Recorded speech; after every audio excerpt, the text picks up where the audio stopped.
శక్తి కానీ, మీకు చదివే శక్తి, అర్థం చేసుకున్న శక్తి కానీ ఉంటే మీకు ఉద్యోగాలు తొందరగా లభిస్తాయి. ఒక కొరియా భాష ఒక ఫ్రెండ్ ఉన్నాడు నాకు, కొరియా దేశం నుంచి ఇక్కడికి వచ్చారు. ఆ కొరియా దేశం నుంచి వచ్చిన వాడికి వాళ్ళ కొరియా భాష తప్ప వాళ్ళకి ఏ భాష ఏది రాదు. ఆ కొరియా నేను అంబేద్కర్ యూనివర్సిటీ వీసీగా ఉన్నప్పుడు 25 మంది కొరియన్స్కి ఇంగ్లీష్ నేర్పించి మళ్ళీ వాళ్ళ దేశానికి పంపించాను. వాళ్ళకి ఇంగ్లీష్ రాదు. వాడు నిజంగా నేను మా హాస్టల్కి తీసుకెళ్ళాను, వాడికి ఏదైనా చికెన్ మటన్ పెడతామని. వాడు ఏంటి వాట్ ఈస్ చికెన్ అనే దగ్గర వాడికి ఏం అడగడం తెలియటం, వాడికి చికెన్ కావాలి. వాడికి సర్వర్ వడ్డిస్తున్నాడు, చికెన్ కావాలి.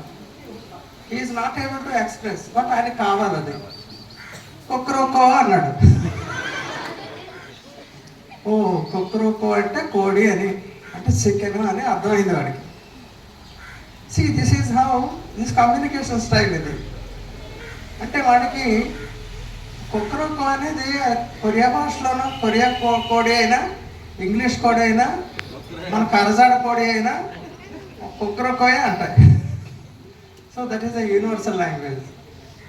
సో ఈ విధమైనటువంటి మన ఇంగ్లీష్ లాంగ్వేజ్ని మనం నేర్చుకోవాలి డెఫినెట్గా.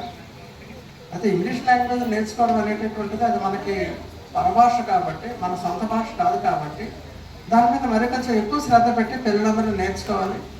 టీచర్స్ కూడా extra hours you have to invest extra hours of teaching.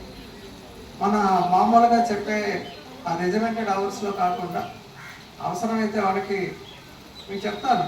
Second world war జరిగినప్పుడు ఏం జరిగిందంటే, సెకండ్ వరల్డ్ వార్లో ఇప్పుడు మీరు చూస్తున్నారు, ఇరాన్ అమెరికా యుద్ధం చూస్తున్నారు కదా, బిల్డింగ్లన్నీ పడిపోతున్నాయి. ఆ సెకండ్ వరల్డ్ వార్ జరిగినప్పుడు కూడా ఏం జరిగింది, స్కూల్ బిల్డింగ్లన్నీ పడిపోయాయి. మొత్తం స్కూల్ బిల్డింగ్స్, జపాన్లో ఉన్న ఒక్క స్కూల్ బిల్డింగ్ కూడా బతకలేదు. అన్ని స్కూల్ బిల్డింగ్స్ కొలాప్స్ అయిపోయాయి. టీచర్స్ ఆ పిల్లలు ఏ శిథిలాల కింద ఉండిపోయారు అని పాపం వెతుక్కుంటూ వెళ్ళేవాళ్ళండి. That is the extra responsibility of the teacher. అంటే మనం టీచర్స్గా మనందరం కూడా, including me, we are all teachers. కాబట్టి టీచర్స్గా మన రెస్పాన్సిబిలిటీ ఎంత ఉంటుందో, అందుకే గురు బ్రహ్మ అన్నారు, గురు విష్ణు అన్నారు, గురుదేవ మహేశ్వర అన్నారు. ఎందుకంటే ఆ శిష్యుడిని ఒక మంచి శిష్యుడిగా తయారు చేసి, ఒక మంచి విద్యావంతుడిగా తయారు చేసినటువంటి గురుతరమైనటువంటి బాధ్యత తల్లిదండ్రుల తర్వాత ఉపాధ్యాయుడి మీదే